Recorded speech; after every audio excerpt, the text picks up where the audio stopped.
qui nous fait tomber sous le charme d'une Mazda, c'est ce que l'on ressent au volant. Le confort raffiné, le plaisir, la puissance.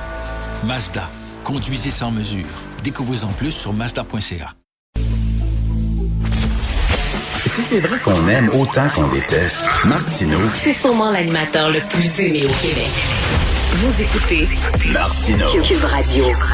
Alors, nous parlons avec Yasmine Abdel-Fadel. Bonjour, Yasmine. Bonjour, Richard. Écoute, une grève des débardeurs de Montréal en pleine pandémie, c'est peut-être pas l'idée du siècle. Ben, écoute, le port de Montréal, là, on le sait qu'il est névralgique pour notre économie, puis pas juste pour notre économie à Montréal, pour l'économie du Québec, du Canada, là, tu sais, c'est pas juste un petit port, là, c'est 275 millions de dollars de marchandises qui passent chaque jour au port de Montréal. C'est énorme. Puis là, les débardeurs, ils déclenchent la grève illimitée. On sait que c'est un conflit qui dure depuis l'été dernier. Mais moi, ça m'inquiète. Tu sais, ça m'inquiète parce qu'on peut pas se permettre que le port de Montréal soit mis sur pause. On peut pas se permettre de décharger les bateaux. Puis ces bateaux-là, ils arrivent remplis notamment d'aliments puis de produits sanitaires. Puis on sait à quel point ils sont nécessaires là maintenant à cette période-ci. Puis est-ce qu'on peut vraiment se permettre de ralentir une reprise économique là qu'on veut tous là que ça reprenne puis que nos entreprises retrouvent du poil de la bête à cause d'un conflit de travail principalement basé sur la gestion des horaires.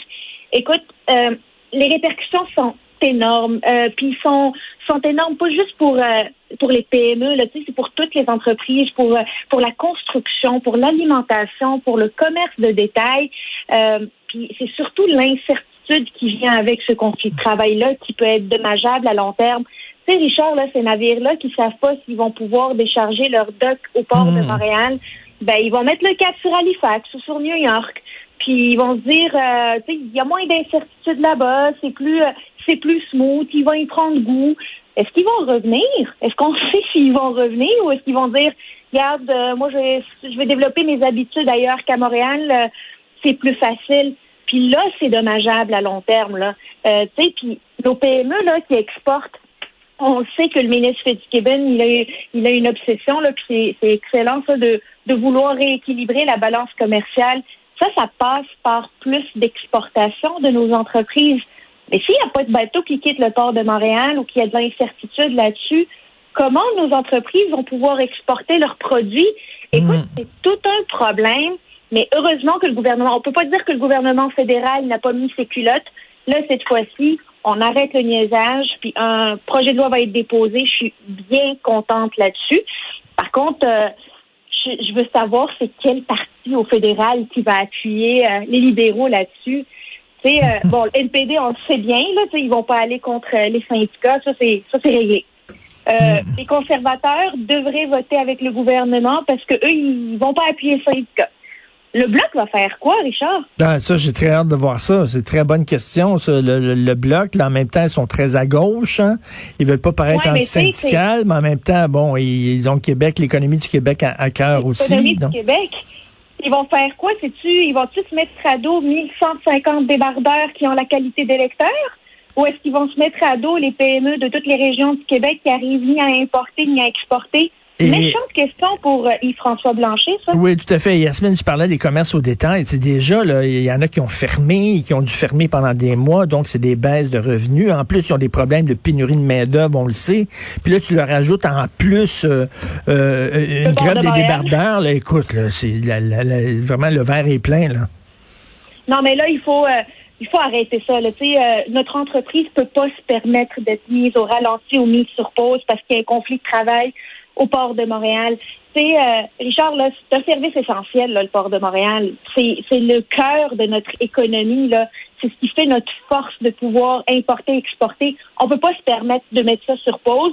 J'ai hâte de voir le projet de loi. J'ai hâte de voir quand est-ce qu'on va arrêter ce niaisage-là, puis qu'on redonne une petite bouffée d'oxygène à nos entreprises, à nos PME, pas juste montréalaises, là, mais de toutes les régions du Québec. Là. On n'a pas besoin de ça. Ouais, c'est un manque de solidarité assez C'est critiquable, mettons. Tu veux parler des politiciens qui se font vacciner, de plus en plus de politiciens. C'est rendu maintenant, c'est obligatoire. Le selfie pendant que tu te fais vacciner, tout le monde fait ça. Je l'ai fait, je l'avoue, je l'ai fait.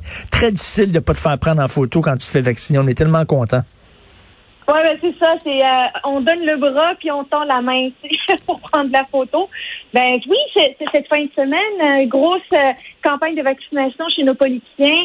On a vu Justin Trudeau recevoir sa première dose d'AstraZeneca, Valérie Plante, Jack Meeting, Erin O'Toole, Dominique Anglade. Écoute, tout ce beau monde-là ont pris leur fin de semaine pour aller se faire vacciner. C'est beau à voir.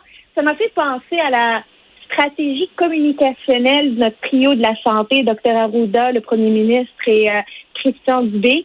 Tu sais que t'as-tu remarqué que finalement ils se sont tous fait vacciner avec des vaccins différents, tu sais, pour montrer au monde que tous les vaccins sont corrects.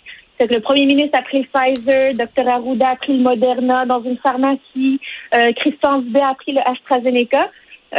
Au début, je me demandais pourquoi le premier ministre n'a pas pris le AstraZeneca, mais finalement, je la comprends finalement, la stratégie de communication du gouvernement.